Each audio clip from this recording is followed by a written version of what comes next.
when you pray to God for sunshine and she brings you rain, do you weep with gratitude? Thank you for the umbrella I hold, shelter over my aching heart, the opportunity to witness a rainbow, or better still, be a rainbow in somebody's cloud. We don't always know what's expected. Sometimes we're just being gifted a sacred dance through the storms of faith. Raindrops kiss my open palms. Blessed. Moon River, Seraphim Grace. Hello, everybody. Welcome to the Sunday Perspective podcast. My name is Dragonfire, and with me, as always, I have Telly. Hello, everybody. Boy, we got a real special one for you today. I know I say that basically every time, but no, for real though, this one we got a real special one. It's been a while, and we'll get into that in a second. You know, just over the past year, it's been about a year, a little less, and life just gets busy. But yeah, no, we got a real good one to come back and start it off. Our friend Seraphim Grace. Welcome. How you feeling? Thank you. I'm feeling great. I'm really excited to be here and excited to be with you guys. Yeah. We're excited to get you on and, talk a little bit with us about, your poetry. Some of your poetry, actually, this specific poem has already been read at a different channel, which I'm sure you know at this point. But yeah, I think we can jump right into it. Tyler, you want to start it off? I love how I immediately messed up my own rule. I love that. But yeah. All right. Okay, yeah. We as usual, traditional format. We got some questions here for you here. We each came up with some questions, and either some will come up on the fly, or just people in chat will ask. But yeah, so first question I got here, it's in regards to poetry here. So first one is, how did you get into poetry? Oh, that's a really good question. Starting strong, yeah. Yeah, so I grew up in an artist's household. Parents were heavily into the arts. My father is a painter and a poet, so it kind of came naturally to me to do poetry. But I first and foremost was an actor, so I was in theater. I went to the Performing Arts High School here in Buffalo, New York.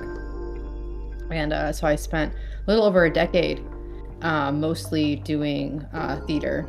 And it wasn't until about a year ago that I kind of woke up and realized that there's a lot of unwritten poetry within me. I hadn't really given myself the space or the opportunity to explore that.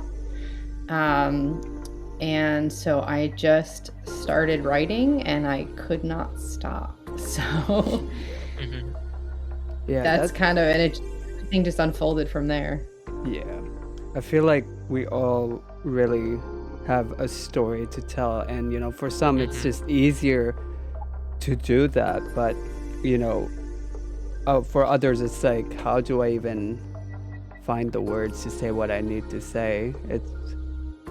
Yeah, because sometimes, I find myself in that same space of, sometimes I have a lot to say. Other times I'm just like, I don't know how to approach this. And kind of going off of that, my first question is, what is your favorite, out of everything you have written, what is your favorite poem to perform? Ooh, well, Moon River is a classic. That is one that I really like, but I have to say I have a beautiful poem called The Call of the Jaguar. And I think that one is my favorite one to perform because it's got like this divine feminine archetype energy within it. Yeah.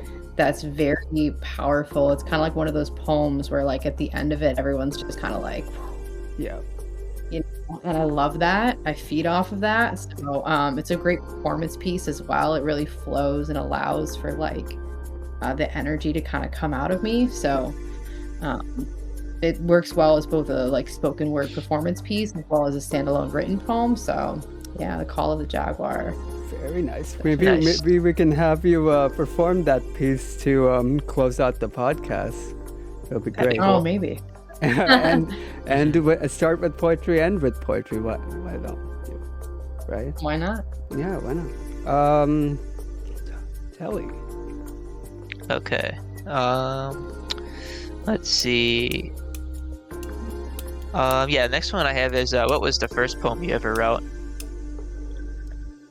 Wow. Okay. So actually, the first poem I ever wrote, I was 10 years old, and it was called The Music of the Night, or like The Sound of Music, or something like that. Nice.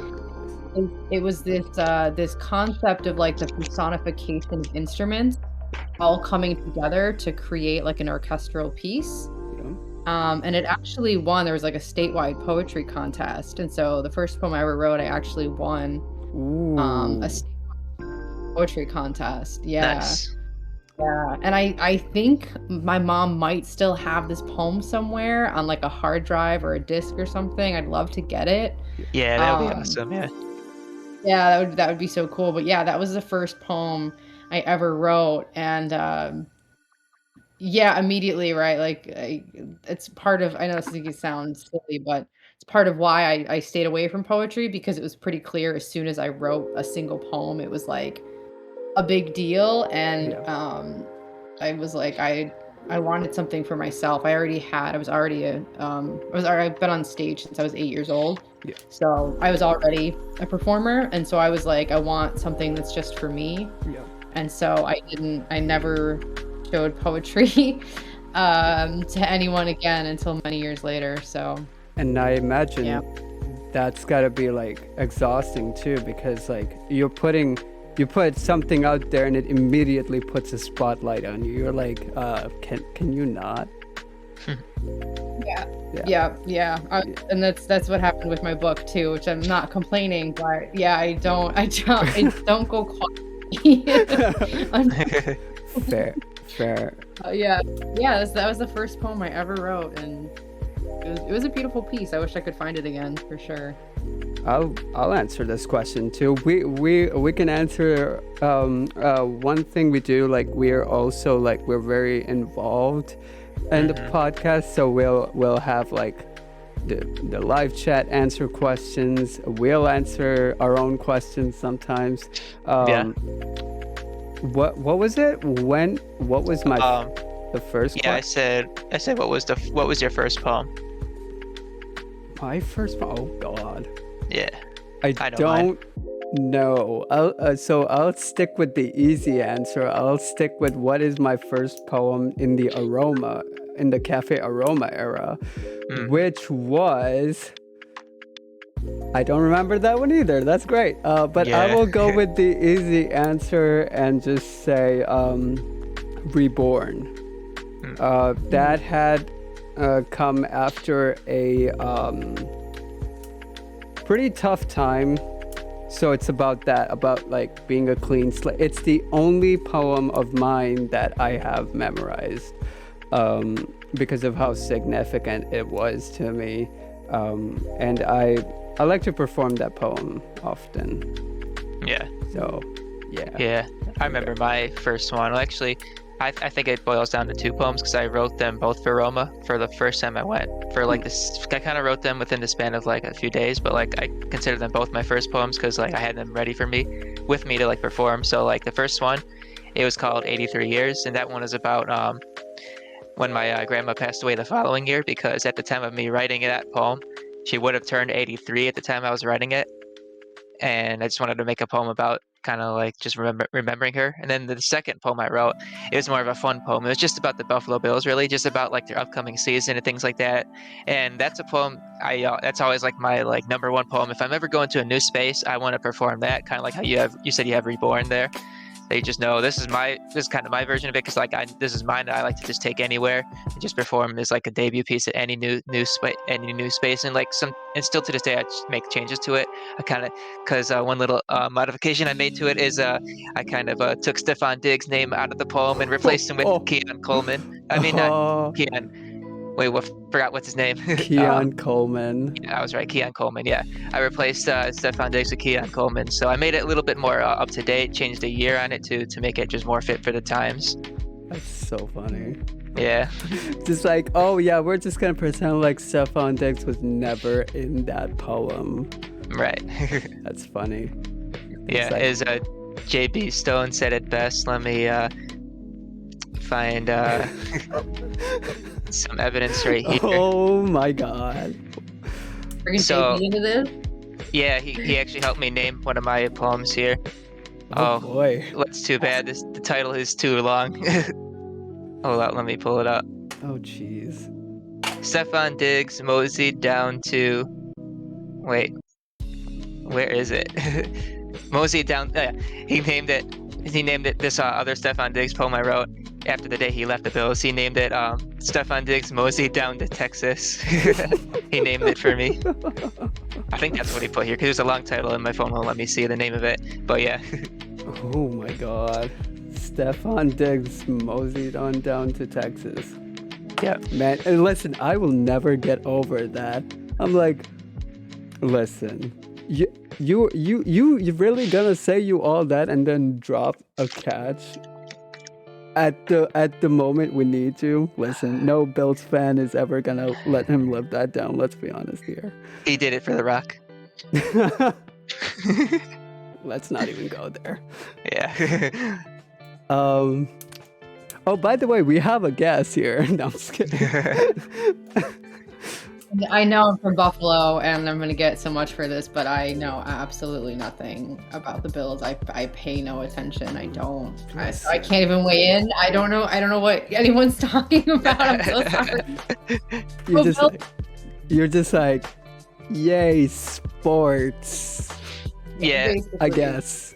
The reason I changed it, and like the reason like it like makes like I was talking like we're talking about is because like the guy I was talking about, Stefan Diggs, he was like our number one receiver, and then like he had some issues with like the team, and like there was a big game against the Chiefs, and there was a big catch, he was trying to get it, and like he kind of like, some say he intentionally didn't catch the ball. That's what some people think. Well, that's actually what my grandpa thinks. He thinks he did it on purpose to just get the check and leave. So like he had some kind of like attitude problems and stuff, but behind the scenes he wasn't feeling it, so he kind of left. And the guy I mentioned before, Keon Coleman, the new wide receiver, like he's wide loved through like the whole city. Everybody loves the guy. He's very cool and charismatic, and like we see him as our new wide receiver one. So like we have some faith in him, hoping that he's going to be our next big guy. After a big loss. Yeah. He's also a rookie, so we'll see. We'll see. This has just become a football podcast now. You're just along for the ride at this point. You're from Buffalo, and it just devolves deep philosophical questions about. It was always going to end how up. This works. Yeah. I've lived my whole life, so this is nothing new for me. Like fair. All right. Now I have an actual question for you. We can circle back. It's great. What was your idea or vision when you wrote your book?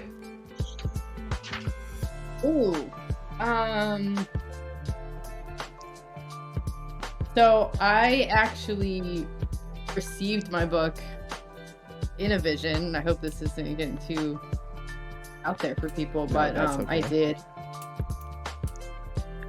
I literally received the title for my book and how it was going to be written in a vision months before it happened. I was really sick at the time, which I know we'll talk about, but with my condition is Ehlers-Danlos Syndrome. And I was completely bedbound, so I couldn't even sit up at the time. And so I wasn't sure. Like, it was very strange to receive that information or receive that vision. Yeah. I saw the book, I saw the title, I saw how I was going to write it, how the poems were going to come to me, Yeah. and I didn't quite believe it at the time, because I was like, I mean, how are we going to do this? You know, like, how am I going to get published? Like, it just seemed so far-fetched. But once I received the vision, I just put my faith in it, and I just said, okay, like, as soon as that door opens, I'm just gonna walk through it. So everything happened as my vision foretold, as it was foretold in the prophecy. There you go. The book, which I know is not like the typical way that poetry books happen, but yeah. I mean, it's your way. I don't know, like, should I make up like a different story? No, listen, that the beautiful the other way to explain it. Listen, the beautiful thing about our space, about our podcast, is it's a safe space. So you speak your truth how you need to speak your truth. You don't sugarcoat it. You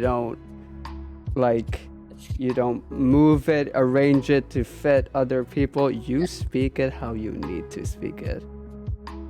I love that. But yeah, that's how it happened. And it was like, I tell you, it was like riding a comet. Like, nothing stopped, nothing slowed down. The book, everything it was like door after door after door just kept opening, and it was just like, okay, you have to go. Like, you're writing this book. This book already exists, and so I already knew that it existed. I already knew it was happening, and so it was just like, I just had to follow through with it, basically. Just put my heart and soul into it and just accept that it was happening. Yep. And sort of, ride the wave. Haha, why did I do that? Just ride the wave and let life come at you as it will, I guess. Yeah, absolutely. Yeah. And so that's my thing. Mm-hmm. Alex. Yeah, my next question actually might have just been answered in a way, but I'll still ask it anyways, because the second part to the question, how did you come up with the name of your book here? And also, do you plan on making like a sequel to it, or like a follow-up book, or just any like second book, like in general? Mm-hmm. Yeah, for sure. So the title came to me in the vision back in like February, and so it's so funny. I have a note. I wish I could have saved it. It's on my old phone, but I actually had like a note on my phone, and it's like dated from February, and all it says is "Healing Poems for Tired Souls." Ooh, and that's it. Because it just was like in the middle of the night, and it was just like, this book exists, this book is happening, and this is the title. And I was like, okay, all right, universe, like, I'm down for it. And I thought it was such a beautiful concept. As soon as it came to me, it felt true. It rang true as something. Yes, that is the book. It's weird. It's been true for what I wanted my poetry to exude. And at this time, like, I said, I wasn't writing poetry at all. So like, I didn't know what my style was. I didn't know really. I'd written a couple of poems prior to this. I kind of started to delve back into it, but then I got so sick, so I got like derailed. But yeah, once that title came to me, it felt right, and it felt like the direction I wanted to take poetry and artistry in general in. I would love to write a second book. I have been hard at work writing grants to get funding for a second book. Thus far, no one has stepped forward. So Healing Poems for Tired Souls, I did a Kickstarter for, and I was able to raise over $1,000 to publish it. And that was incredible. Again, right? Like, I had no idea where the money was in. Like, when I tell you guys, it was nuts. No idea where the money was going to come from, but I ran a Kickstarter campaign, was able to raise the funds, was able to publish it with an independent indie publisher. But I do not want to do that again. Obviously, I would like to make more and, do more. But yeah, so I've been trying to find ways. Nothing's come through yet though, but I already have like the title. It already exists. I already have the title. I already know what it's going to be about. It's just a matter of when that door is going to open and when I'm going to be called to walk through it, basically. Yeah. But I'm really excited about it, and I've written 1 or 2 poems already for it. But Nice. yeah. And we're excited to receive it too, because if it's any indication from this book, then I just know it's gonna be a banger. By the way, this book, Healing Poems for Tired Souls, you can get on Amazon, but also if you're ever in the city of Buffalo, or if you live here in the city of Buffalo, you can actually get it in downtown in one of the many bookstores here. It's a few specific places, right, where it's at? Yeah, so right now I know for sure it is in Dog Ears Bookstore, which is in South Buffalo. Okay. And it is also at Rust Belt Books on Grant Street. I've been there. That's a good It place. is, Yeah. it will be, it has been at Fitz Books and Waffles. I Nice. think they need more copies. Okay. I know Rust Belt Books is almost out of copies too. And then we're pending at Talking Leaves. So if anybody wants to walk into Talking Leaves bookstore on Elmwood and Bidwell and ask for my book, I would appreciate that, because I've been trying. Everyone always asks me if they can get it at Talking Leaves, and I have been trying to get it in Talking Leaves, and it's the only bookstore in the area that has a bit of a longer selection process. All the other bookstores accepted it immediately, but Talking Leaves has not accepted it yet. So if anybody wants to walk into that bookstore and just pester them about it, I would be grateful. I mean, we go by there pretty often, so. I know, right? And Aroma's right next door. I'm like, yeah, it is. I would love to send people. I would love to just send people next door to you, because that was a part of our Kickstarter campaign. So part of the reason why I ran the Kickstarter campaign and went with an indie publisher was with the intention that I was going to have my bookstores in local indie. I was going to have my book in local indie bookstores as well, because I wanted to support them. Oh, it's also at Burning Books. That's the other one. Burning Book on the west side of Buffalo. Yep. And then the other location, it is also at a local bookstore in Ontario, in Canada. Yeah. Nice. So if you're live in Ontario, you can get it there. You're in Ontario. Should I? So it's important. Hello, Golden Tribute. Welcome in with the incredibly chaotic comment that, should I read it? Yes. That says, "Hello there, sexy dragon. What's up?"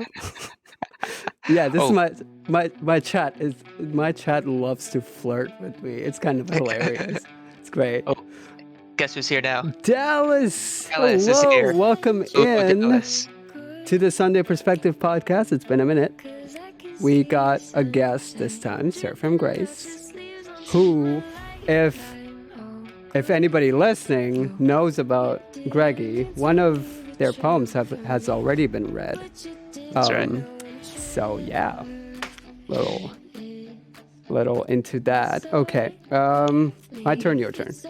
Also, chat, if you have any questions of our guests, feel free to ask. You already know this, but yeah, or answer questions too.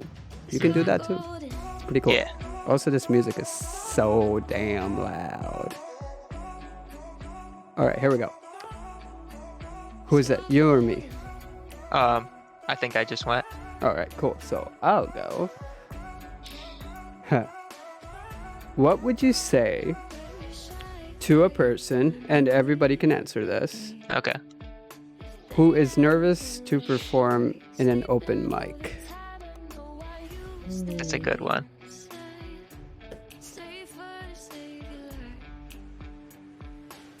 What? Yeah. Yeah. What would you say to somebody who's like, it's their first like open mic? thinker, isn't it?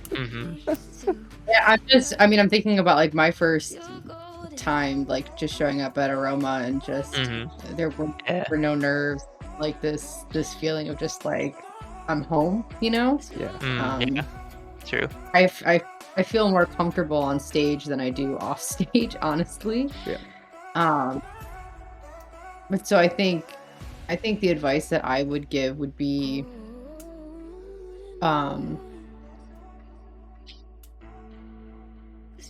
just a reminder that art is intended to be about creation. And so it's a chance for you to create a moment between yourself and the audience. Yeah. And so I think removing some of that like fear of like perception, like are they going to judge me? Are they going to like it? Like remove some of that and really think about the connection that you're creating between yourself and the audience and the creation of something that's going to be here that wasn't here before. Yeah. And artists, I think one of the greatest purposes of art and one of the greatest being an artist is the incredible moments of connection and creation. And so, taking those like deep breaths to focus on that, like you're about to go up here and create something that has never existed before and will never exist again, which is so cool about live theater and live performances. Like, For sure, and to kind of build that excitement, build that confidence, right? Like that's an exciting and incredible and like a wonderful thing you're about to do. And think more on that and less on like, am I gonna screw up? Are people gonna like it? What are people gonna think of me? Yeah, because honestly, even if you do screw up, it's highly unlikely anybody's gonna be like, oh no, get him off stage and all that. And if anybody says that, you get thrown right out. Yeah, you get how this absolutely kicked out. You make one mistake, you absolutely get yeeted out of the building. No, you don't. You try, you get a chance to try again, and that has happened at Aroma a couple of times where like even happened with me where I like slept up on my poem and I was like, well, I gotta do that again. But you'll find that people are surprisingly, well, not surprisingly, but like very openly welcoming to what you're trying to do, to this new space that you're uncomfortable in, that you have entered in. Go in with that faith. Go in that with that, even if it doesn't go the best way, which is valid. Even if it doesn't go fully how you want it to, at least you'll be supported throughout the journey. Yeah, and I got my answer for that. So like, and I got a couple other things for that. So like, one thing you can do, like if it's your first time going to a specific place, like for example, like the first time me and Dragon went to Aroma, one thing you can do is like go with a group, go with people you're like comfortable around, go with your friends. Like their support in the crowd will like kind of help you do it. And that like I was kind of nervous my first time because I haven't done anything like that in a while. So just go with people that you are familiar with, that you're friends with, because like I remember the first time I went, there was like a group. I remember it was me, Dragon, and our other co-host Punky.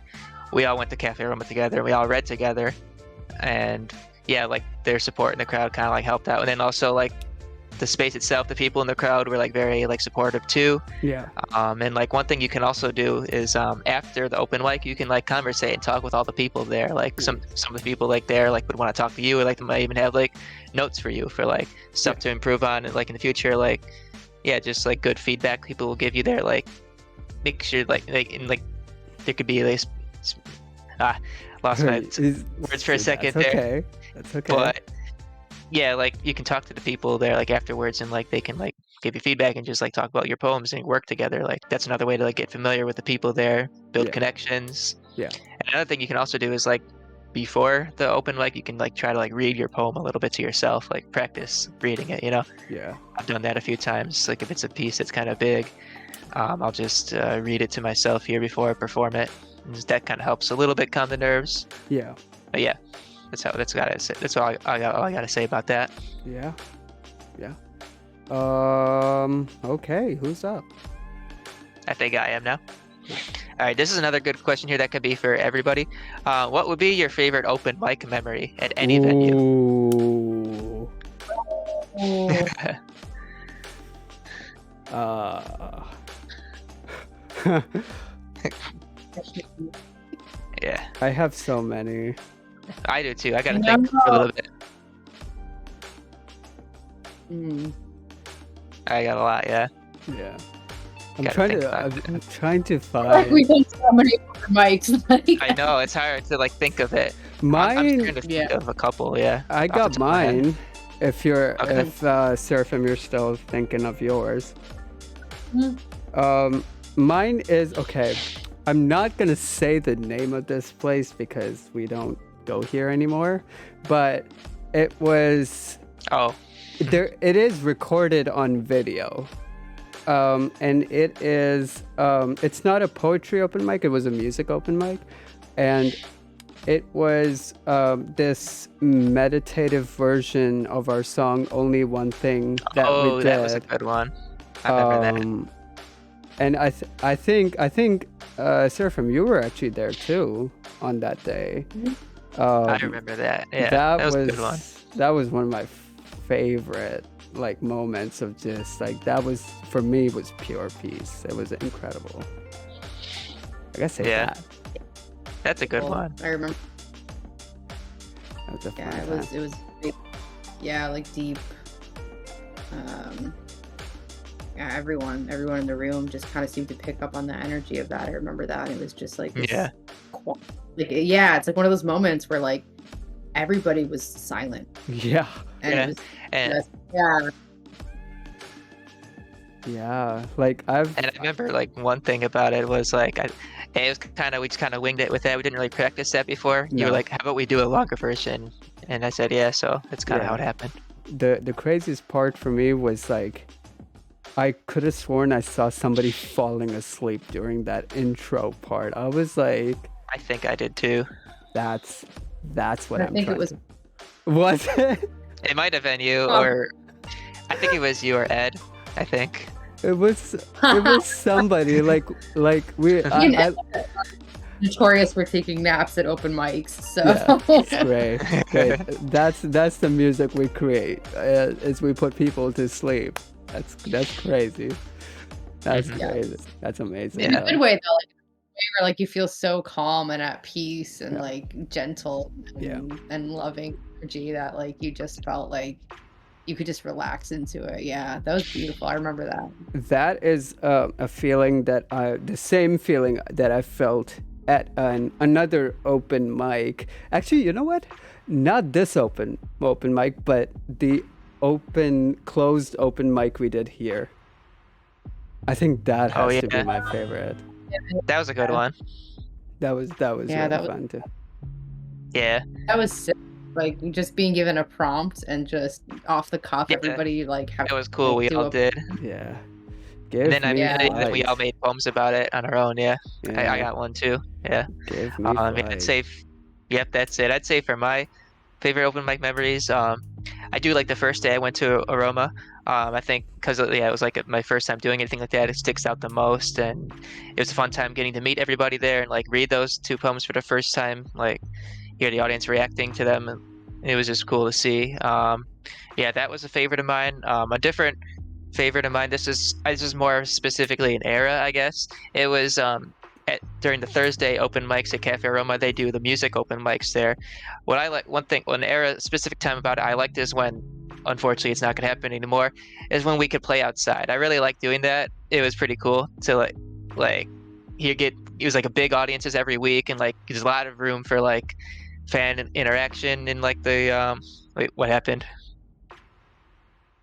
Okay, so all right, so there's a lot of like room for fan interaction. Like the crowds are always big. Like we were able to interact with the crowd a lot. It was pretty fun. I do like I think they are gonna not do that anymore because there's noise complaints unfortunately in the area, which is a bummer. I don't understand why it's an open mic. Yeah, hopefully they bring Yeah, that that back. It's better. It's more fun to do the music open mics there outside because there's actually a mic and like there's an amp too. You can like plug in and like do things there. That's something I like about that. It's not much of a crowded. It's Yeah, crazy because then you have to use like, especially like with my voice, how soft like it is when I sing. It's like I have to full project, and I feel like it's borderline straining to try to like sing over over the instruments, and I'm just like, no, yeah. no. It's not fun. It's not fun. I liked the mic it made. It made it more engaging. Yeah. It engaging because you could hear us. Yeah, like this one person there, they were like, when we were there the other day, like, I missed the mic. Yeah. And yeah, they're not Yeah. alone. Yeah, no, for And real. I got one more favorite open mic memory. This one's pretty recent. Yeah, probably the whole time, like the whole night was good. Like, I gotta say it was our first time performing at Milky's, which was pretty cool because it was the first time all of us performed as a band together. Our drummer, his very first show, to mention, his first time ever performing, it was at Milky's with us, which was cool. Like he was like, "Oh, I had such a good time. It was my first show, so it was fun. That was fun. It was fun to get to perform with him, be on the stage there. It was cool, and everybody was like dancing at the end, like to Yeah. our last song there. And it was also cool because the band who played before us, Not Normal, our good friends James and Josh, who are also former podcast guests on this podcast last season. Yes. Shout out to those guys. It was cool to watch them. They're good friends of mine. It's always fun to watch those guys. And yeah, I try to support them every time I can go to their shows. Yeah, it was fun to perform with them and just perform at a new place for the first time with a full band, because that's something we haven't done in a long time. So that was pretty cool. Yeah, it was. Seraphim. Yeah, I performed at Milky's too, and that was a lot of fun. You were there too, yeah. Yep. Yeah, and I was there for your guys's too. Yeah. Yeah, when I performed at Milky's, it was a lot of fun. Someone actually, it was the first time that's ever happened to me, but someone just randomly in the crowd just was like, "Can I join you?" And they came on stage with me, and they actually read my poem. Oh, nice. Yeah, which I've never had that happen before. Yeah, they were just like, I want to come on stage with you and read your poetry. And there was like a Nice. jazz band playing at the same time. And so that was an interesting thing. I really enjoyed my first ever feature. So the first time I was ever like a featured poet at like an actual event. Yeah. Which actually was the second time. The first time I was ever featured was at the Elmwood Village Art Festival. Yeah. Yeah, But so are we, yeah. That was fun. yeah, it was That's with other fun, yeah. artists too, yeah. But this was the first time it was just me and one other person, and that was at Daredevil Records out in Niagara Falls. Yep.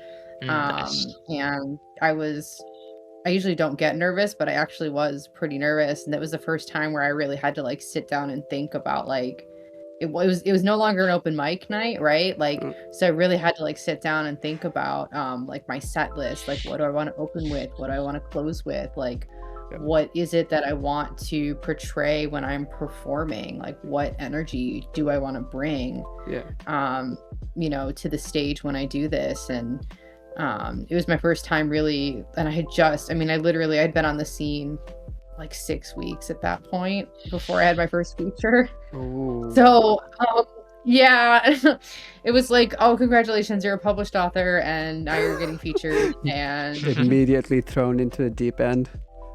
yeah, it really was. And I hadn't been on a stage in years, and so but it was beautiful. It was really a beautiful experience to kind of go through that, and I'm so grateful to the poets who helped set that up, who took me out there. The poetry community in general was so welcoming to me when I first showed up at Cafe Roma. That's what I mean. Like that's how things kicked off. It was just like I showed up, and then it was like no questions asked. Everyone was just like, how can we support you? Going forward, and how can we kind of like help support your poetry career? And I was like, I have a poetry career. I was like, I don't know what I'm doing here, guys. But like I said, I knew, right? Like I knew I had the vision. I knew that this was going to happen. And so I knew that like once that door opened, I was going to walk through it. So when the opportunities came, I just said yes. I was just like, whatever happens. Like, it's a beautiful opportunity. But yeah, it was actually like a year ago to date. I think it was in August of last year that I did my first feature, and very nice. it was beautiful. It was a beautiful experience. Very nice. That is quite the accomplishment, and Look, in that year, look where you are now. You got That's right. book and like EVA and like all these different accomplishments, and there you go. It's pretty Yeah, great. it's been a year. Yeah. All right. Speaking of deep end, going in the deep end, we're about to throw you a little bit into the deep end. So Tyler, Telly, Who's that, yeah, who's that? I don't know who you're talking about. That overview question, because now we're gonna start getting into that. Okay. Yeah. Because I just don't want to take up all of our time. Oh yeah. All right. Yeah, I think it was your question next. Yeah. Yeah, but you ask it. Skip me. Ask that question, and then we'll kind of go from there. Oh yeah, I put it down. Okay. Yeah. Right. So this is onto a different topic here. One of the different topics we mentioned before. So for this question, can you give us a quick overview of EDS? Oh yeah, absolutely. So I have it's a rare degenerative genetic disorder called Ehlers-Danlos Syndrome. It's named after the scientists who discovered it, so that's why it has a weird name that has no bearing on what it actually is. We call it EDS for short. The type that I have is one of the most common types, which is hypermobile Ehlers-Danlos syndrome. And essentially, it is a multisystemic disease that impacts your connective tissue. And your connective tissue is basically the glue that holds your body together. So you have connective tissue everywhere. In every system of your body, you have connective tissue, and it's supposed to be a certain way to optimally function within your body. And when you have EDS, you have a genetic mutation in that in your connective tissue. And so that genetic mutation causes a whole host of issues. The biggest one is that you're hypermobile, so all of your joints are like double jointed, or you're super flexible, but that can lead to a lot of physical pain. Some of the most severe pain, it's one of the most severe pain disorders you can have. But then it impacts every single bodily system that you have. From your respiratory system, your hormone system, everything basically goes out of whack.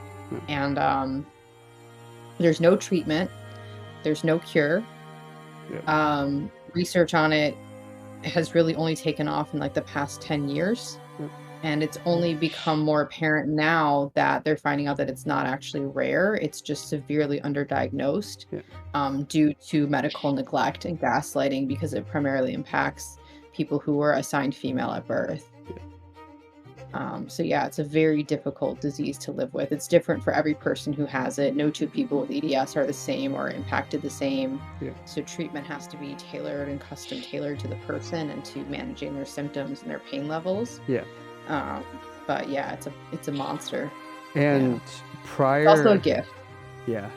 And prior to the podcast, I was actually looking into it at least a little bit.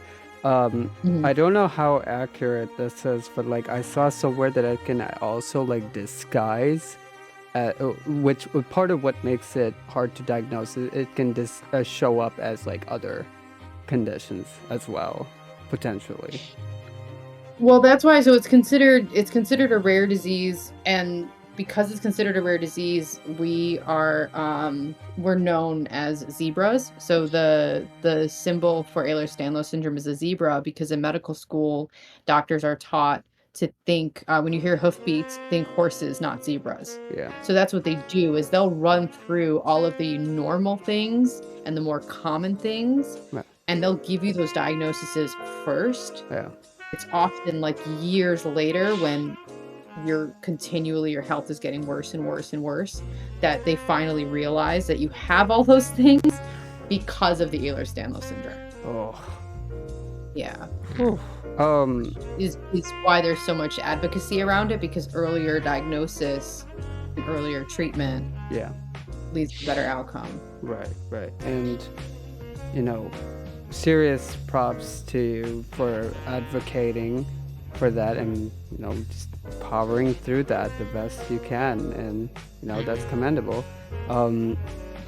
It kind of leads into my question is, what advice you give to people who are just now discovering either EDS or other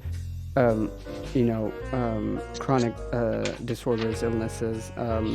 What advice do you give to them? Oh, yeah. I think, the first thing I would say is, do you want advice? Because God knows that once you are diagnosed with a chronic illness, everybody and their mother is going to come out with advice on how you should treat it and what you should do. And most of it's not helpful. Yeah, fair. It's well-intentioned, but most of it is not helpful. So that would be my first thing is, would you like my advice? Let's have that conversation first. But if you would like advice, or if you would like guidance on what to do, if you've just learned about it or you think you might have it, I think the biggest thing I would recommend would be to first and foremost find your support system, and what is it, and identify in your life what is it that guides you or supports you through turbulent and difficult times. For me, I read this incredible book even before I knew I had EDS, but when I knew I was coming down with a chronic illness, and it's called How to Be Sick, and it's a Buddhist perspective on chronic illness by Tony Bernhardt. And that book saved my life, because I felt so isolated and scared and alone. I was only 24. And, for me, Buddhism and spirituality were things that I turned to during difficult times in my life. So it was very beautiful that I could then kind of turn to it during this time. So I think that's the first thing you should do, is identify whether it's a faith, whether it's a community, friends, something that you love, because you are going to need that. It's going to be, I'm not going to sugarcoat it. It's going to be a difficult journey. And there are going to be so many ups and so many downs, and your mental health is going to take a hit. And so pause, breathe, and gather around you whatever it is that offers you that support and that love and that guidance, because that ultimately is going to carry you through whatever happens medically, whatever happens physically. If you have that with you, you'll have a better time. Community is a really big thing in this type of thing, because if you have the right community, you can feel like you can move mountains. So it's definitely important, to surround yourself with those type of people that will support you in that very understandably difficult journey. Yeah, and there's a lot of really great chronic illness, especially thank goodness we live in the time that we do, but on Facebook and other places, there are a lot of even local, I'm a part of a local Western New York EDS Facebook group, and we share doctor recommendations and where's the best place to go for certain treatments and things like that. So the chronic illness community, the disabled community, it's not perfect, but it's definitely a place that you can go to and get support from. Absolutely. I do want to say, more for our hosts as well here, is just out of respect of your time, because I know you sleep a little bit early. We are probably going to slash a lot of the questions and not go through everything, but just to kind of keep us on time and get you out at a reasonable hour. If that's cool with you, if you wanted to if there's a certain time you wanted to stop like that. Yeah, absolutely. Telly, do you wanna, or was it my turn? It was my turn. So this next question here is about spirituality again, and then I think I had another good one about that. Oh no, I think you did. Yeah. Yeah, ask that one next. Okay. This one is we might have just answered it or not, but like I think it's still a good question to ask. What is the importance of tapping into your spirituality? Yeah, I think that is a very excellent question. I mean, it varies person to person. I think everyone has their own individual journey to take Hmm. when it Yeah. comes to that. But uh, I think regardless of your beliefs or your faith, I think um, having a connection to spirit is a part of the human experience. Yeah. In Definitely. in one way or another. It's a very human thing to do. And I think for me personally, I have found my spirit to be something sort of like a stable energy in my life, I guess you could say. Hmm. And so it's something that I have returned to time and time again when everything else is chaos and everything else is noise and everything else is lost. My spirit and my spirituality are things that have brought me back to center time and time again. I've definitely had times where my spirituality has been the opposite, where it's been very chaotic and very difficult to deal with. I've gone through a lot with it. But I think overall, I think it's just such a human need to connect to spirit and to our own spirits and to something greater than ourselves. It's just such a great human need. Yeah. So I think that's why it's so important. It's just good for your peace of mind and just to find your balance, your strength. I'm kind of going through a little bit of that journey too. So just finding direction, I guess, is the best way. Yeah. I can at least put it. I don't know about other people, but for me personally, it's just finding direction. What's the right thing to do? Yeah. What's the right thing to do? I like that. I like that a lot. Yeah, and so my thing with that was it the Telly, was it the song thing that you wanted to do? Yeah. Okay. Do that one. Okay. What is the purpose of the cacao song ritual? Oh yeah, absolutely. Also, this is Hi. there's a special guest here, which is my good friend / roommate's dog. He wanted to join the conversation. Come join Animals me. are very attuned to spirit, so he was like, "Oh, we're talking about my stuff now." That's great. Yeah, so I am indigenous, reconnecting to Colombia.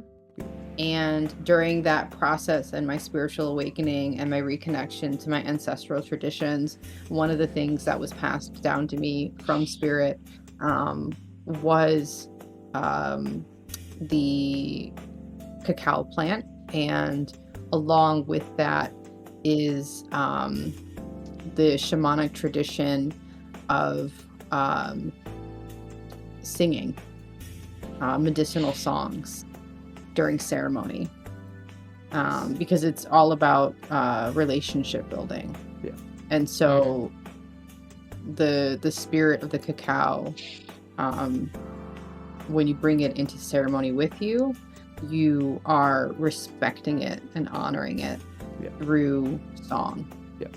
And so the song really is about calling in that energy and that respect and saying, like, I respect the cacao trees, I respect the cacao plant, I also respect the elders and the ancestors and those who have literally put their life on the line to protect cacao and to protect its medicinal properties and its ceremonies for millennia.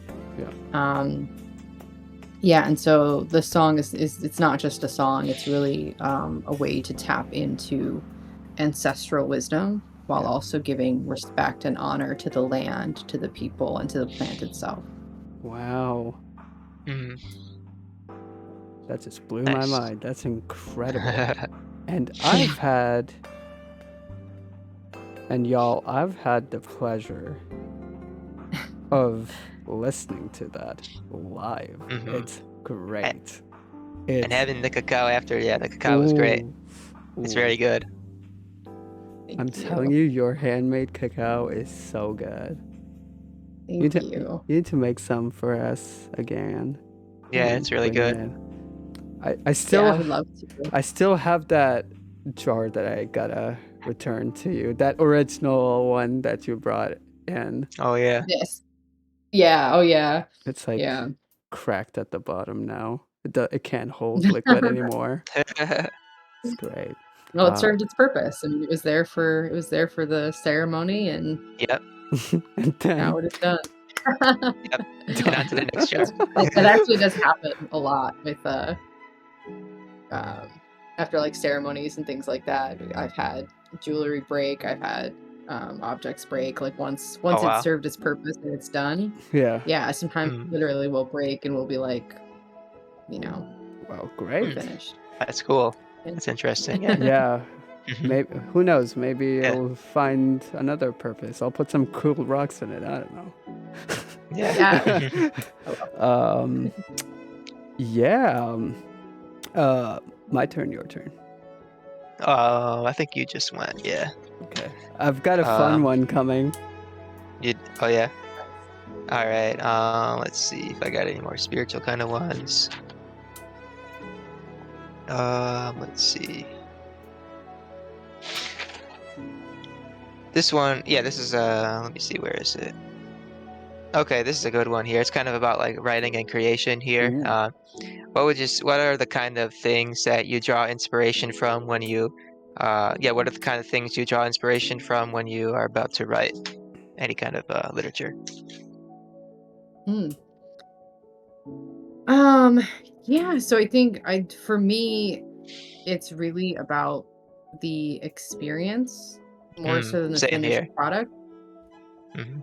Yeah, I really enjoy the process of painting or writing. And a lot of times things just come to me. Mhm. So once I get like that flash of inspiration and it just sort of appears, I Mhm. need to channel it. It has to go somewhere. And Yeah. so putting pen to paper or paint to canvas is a way to kind of get it out. Yeah. And I mean, Healing Poems for Retired Souls really was about um, taking the concept of a spiritual journey and a spiritual awakening Mhm. and putting it against everyday life. And so it was the ways in which you find deep spiritual truths and deep human connection in these seemingly insignificant places and moments between people. Like the poem we read at the beginning was dedicated to, I think, a customer service Yeah. representative Yeah. that I met, and so it's like those incredible daily moments that I think people don't ascribe a lot of meaning to. Yeah. For me, just based on what I've been through, especially dealing with chronic illness and Mhm. um, long periods of isolation. It's these very small human moments between you and even a stranger that can be so transformative and so life-changing. And so that really inspires me to paint and to write and to capture those moments. I love doing that. I love snapshotting a moment in time, a conversation, a day, or a feeling. I get so inspired by that and then transforming that into a work of art, So Very that's kind nice. of where my inspiration comes from. Wow. Nice. This was a great idea bringing you onto a podcast because we are Yeah, learning definitely. so much. There's so much perspective you're giving us right now, Mhm. just based on your own experience, and that's what it is. It's for us. It's really we started like in COVID isolation, wanting to just connect with people and wanting to learn stuff. So this is This is like top tier content right here, y'all. Definitely, yeah. I love it. Yeah, so we'll do like 2 more per, and then yeah, just kind of, and then who knows? Maybe we'll bring Seraphim back. Yeah. Maybe as a guest host next time. We'll see. Ninja Thorn. Hello. Ninja Thorn, how's it going? Good to see you. What's up, Ninja Thorn? How you doing? Welcome back to the Sunday Perspective podcast. I don't know if you've been on an episode before, but yeah, welcome back. Yeah. So my question is gonna be a bit of a fun one, I think. Okay. Doing all right. Good. Good. Oh, you have been here before. Nice. Yeah, I think we've seen you in a few episodes before, but yeah, it's good to see you again. So yeah, We're just bringing the podcast back here in the process of that. yeah. So where is it? Oh yeah. Oh no. Oh yeah, there it is. If you could start one rumor about yourself, what would it be? Oh, okay. I'm starting to think of answers right now. I love this question because me and a friend of mine have. Oh, you're cutting way out. Oh.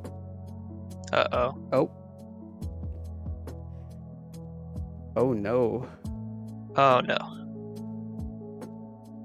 Are we good? Maybe try rejoining if you can hear us. Yeah, maybe try to rejoin it again.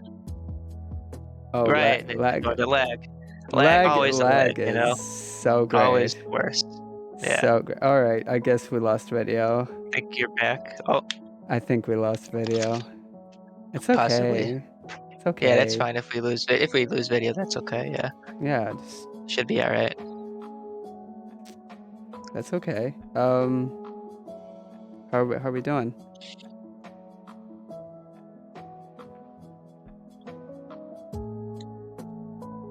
Yeah, we just about to wrap up here. Yeah. Well.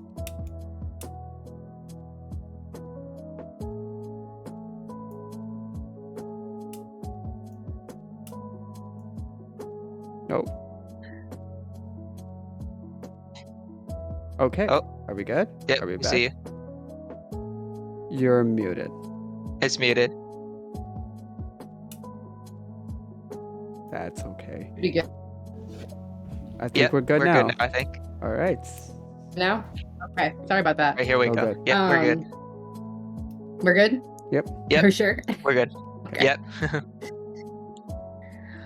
It's like it's so funny you asked that question about like what rumor would you want to start about yourself, and it's like I don't need to start any rumors. I'm just notoriously chaotic as it is. Like, I need no introduction. It just happens by itself. It happens by itself. But no, to answer your question, I was just gonna say that there's a long running joke about becoming like a local Buffalo cryptid. Oh. So I think that would be, I would just want there to be a lot of like mystery and notoriety around me. You know, blurry photos of me and have you seen her? Have you seen Seraphim? I saw that post. That was hilarious. It's just like glowing eyes, blurry completely. I'm like, yes. It's great. Like that is.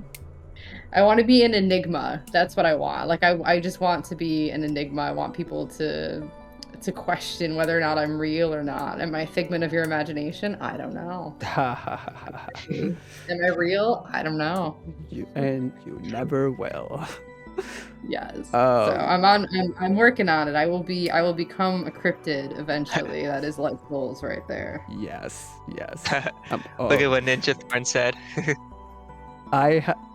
His rumor is I have great internet, bro. I have great internet. That's hilarious. You know, so do I. That's hilarious. Y'all have such great internet. Hint. So great.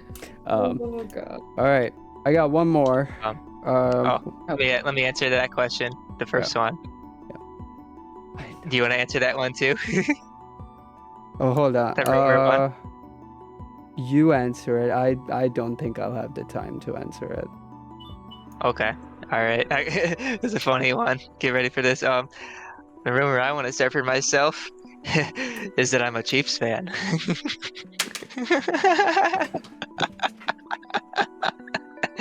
And just like that, that's how you take control of a podcast. Okay, guys, welcome to Sunny Perspective. I'm your host here, Charlie. What? I can't hear. What? Hey, it's just a rumor. It can't be true, right? It better be a It's just a rumor. rumor, Yeah, better because there's be- definitely not a definitely not a Patrick Mahomes jersey in that closet. Why would I do that? We can't be But friends. yeah. Yeah, Okay. that's my rumor. So, okay, I guess final question, because yeah, we're like all the way out of time. Yeah. But I will say this though, there's definitely more to talk about. So we'll get you in another time as a guest host, and you'll have more power. Yeah, let's do that in the future. Where you get to That'd be open cool. the podcast. That'll be fun.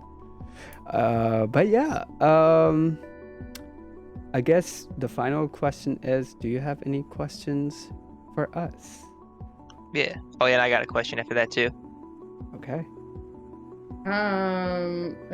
Any questions for you both? Yeah.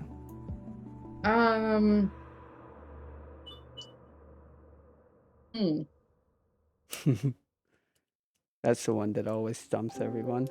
Yeah, try to save that for the last. And the question I'm about to ask after those are the two we end with. Yeah. I think my question would be, what is your favorite thing about doing this podcast together as friends? Okay, it's a good one. I'll answer You guys that. have a lot that you do together. You do so much together, as between poetry and music and open mic nights and this podcast as well. So I'm just curious about like what's your favorite thing about doing this together as friends? Okay, it's a good one. The favorite thing about this podcast for me is I typically use, oh god, this music doesn't help right now.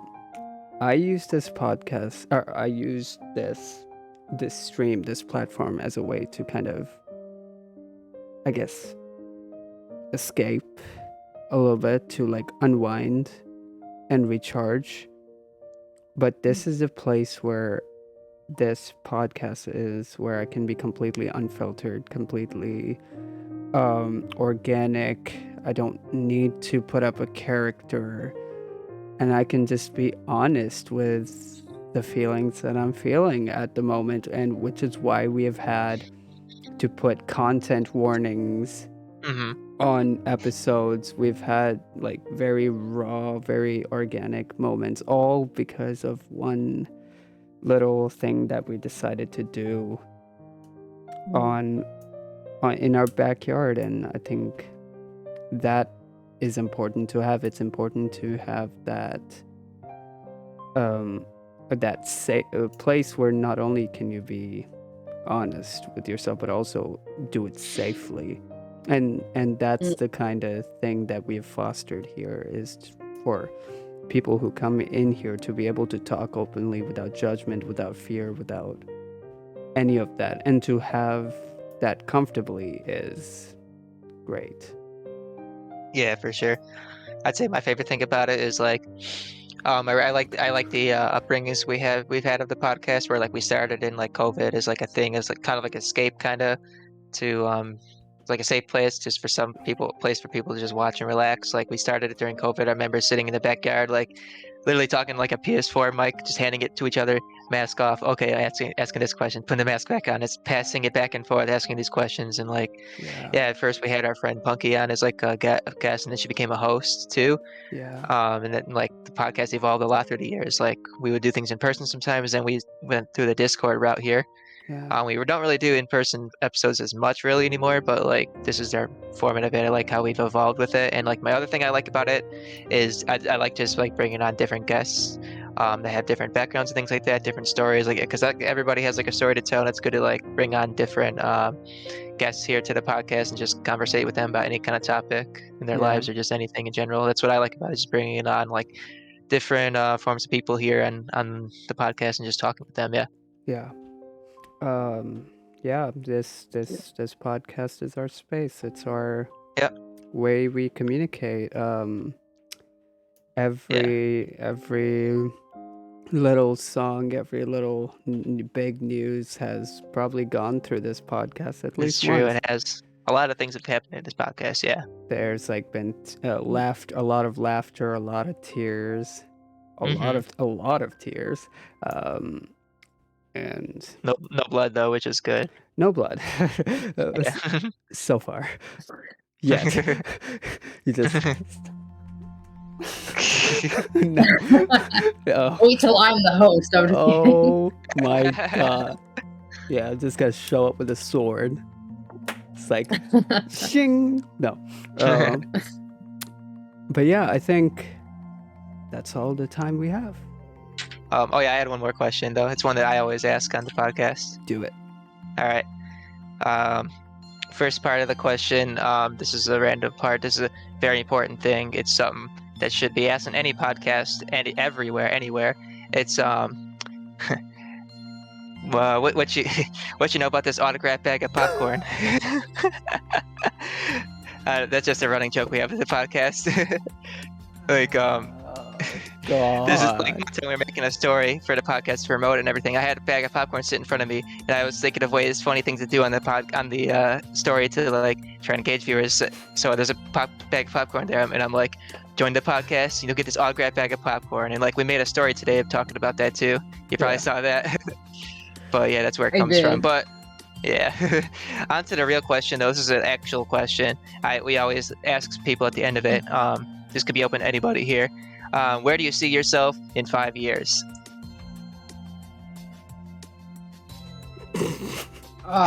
Got him. Yeah. Wow, that's a really beautiful question to ask because 5 years ago, it's so funny. Like 5 years ago, I would have never seen myself here. Yeah. If you had told me 5 years ago this is where I was going to be, I would not have believed you at all. Yeah. So I mean, I would hope that in 5 years from now, I am just. I hope that I am somewhere where I can be authentically myself. I hope that I continue to have that because right now I do have that. I have a lot of that in my life where I'm being gifted the opportunity to show up authentically as myself. And that hasn't always been the case in my life. And so I hope that in 5 years from now, I'm somewhere where I can authentically be myself and continue doing work that helps others, that brings more light and love and good energy into the world. Like I pray that that's where I'm being guided and where I'm being led 5 years from now. But nice. And maybe I'll have a second book by then. I'm gonna speak that to power too. Yeah, at least I mean 5 years. And the way that I write poetry, I could probably have like 10 books by then. But oh yeah, I'd probably have a lot more by then too. Yeah, it's just a question I came up with when we started doing this, like to ask people, and like I don't know where I got the question, or I don't know where I got the thing of 5 years from. I think I got that from like a class. Like one time they're like, what's something you want to like say during an interview, and then like I kind of always remember that the teacher was like, ask the person like where do you see yourself in 5 years, like in the business or whatever. So I kind of took that as a question on here. That's kind of like my backstory of why I always ask that question, and it's a good thought-provoking one.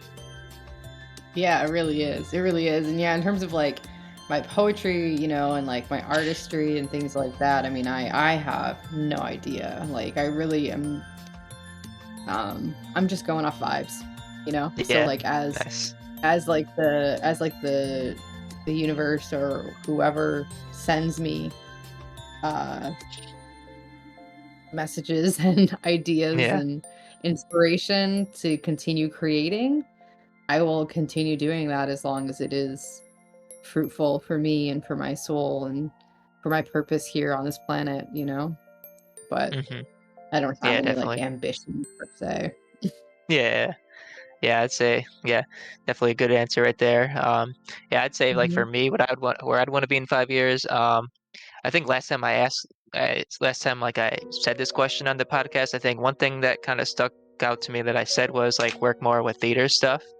I like do more. I Mm, think it was like get in a play with this one company. We talked about a lot called American Repertory Theater.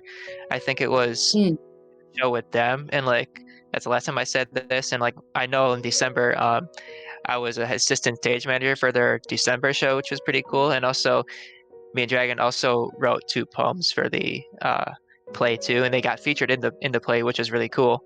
So like that's something that was a really cool like kind of opportunity there, something to check out the bucket list. And yeah, and then upcoming in March, I have a show with them where this time I'm not in the crew. I'm like actually on stage. Like I'm in the ensemble though, but like it's still a good role though. Like it's still a big deal. So I'm looking forward to that. It's gonna be cool.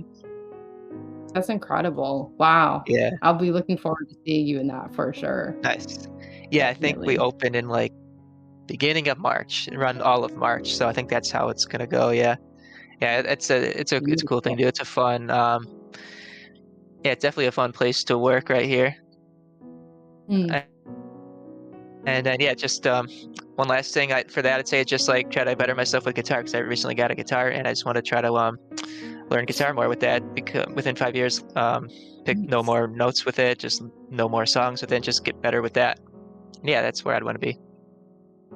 Okay, Well, we are like dangerously out of time. Okay, Sorry to cut this really short. I'm being pulled away, so I do have to close. I guess this will be just part one then, okay, and we could then do a we'll part two. have to do a part two because there's much more to be talked about and Oh, definitely, yeah. much more left on the table here. To the people listening on Spotify, thank you so much for checking us out. Um, we always appreciate your support and that you continue to come back and continue to spread our message, and we love that. Thank you so much, everybody, and thank you to you on YouTube watching this on a Tuesday. Thank you to our chat, our lovely chat that Hmm. stood with us today and hung out. Check out Seraphim's book, Healing Poems for Tired Souls, on Amazon. If you search the name, if you search Seraphim Grace, you will find it very easily. Um, but yeah, Seraphim, thank you so much for hanging out with us. thank you. It's great. Yeah, thank you. It's a fun episode. We'll do a quick 2-minute post podcast check and then we'll be Okay. good to go after that. But yes, guys, thank you so much for hanging out. My name has been Dragonfire. With me, as always, I've had Tully. Good night, everybody. And I've had Seraphim. Wherever. Right there for me. Okay. And we will see you next time. Good night, everybody. Be safe. Take care. I love you all.